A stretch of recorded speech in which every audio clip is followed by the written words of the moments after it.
हामीले के भनेर पढायौं नाप भनेको? नाप भनेको के हो भन्दाखेरि के भन्यो भने हामीले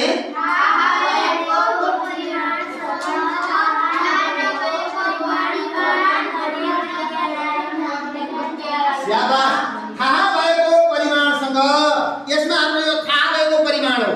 ठीक छ, यो थाहा छ यसलाई सरकारले यति 1 किलो हो भनेर यसमा चाहिँ छाप लगाएर दिएको छ। यो पहिले थाहा भएको परिमाणसँग थाहा नभएको परिमाण यहाँ ढुङ्गा कति छ थाहा छ हामीलाई, यो कति ग्राम छ यो कति ग्राम छ केही थाहा छैन नि त हैन, यो यसको पिण्ड कति छ थाहा छैन।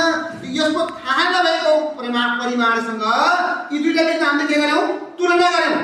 के गर्यौं भन्दा तुलना गर्यौं। यो तुलना गर्ने प्रक्रियालाई के भनिन्छ? नाप भनिन्छ।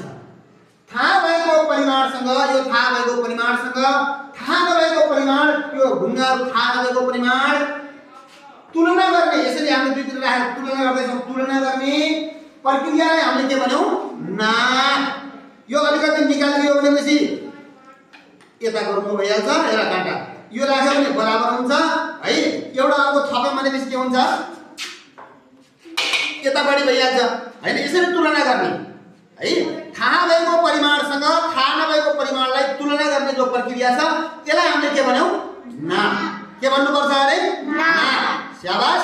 यसै गरी अर्को छ, यसै गरी जस्तो लम्बाइ नाप्न पर्यो भनेदेखि यो थाहा भएको परिमाण स्केलले थाहा नभएको परिमाण अथवा योसँग थाहा नभएको परिमाण कुनै एउटा वस्तु जस्तो यो किताबको लम्बाइ चौडाइ हामीलाई थाहा छैन, थाहा छैन।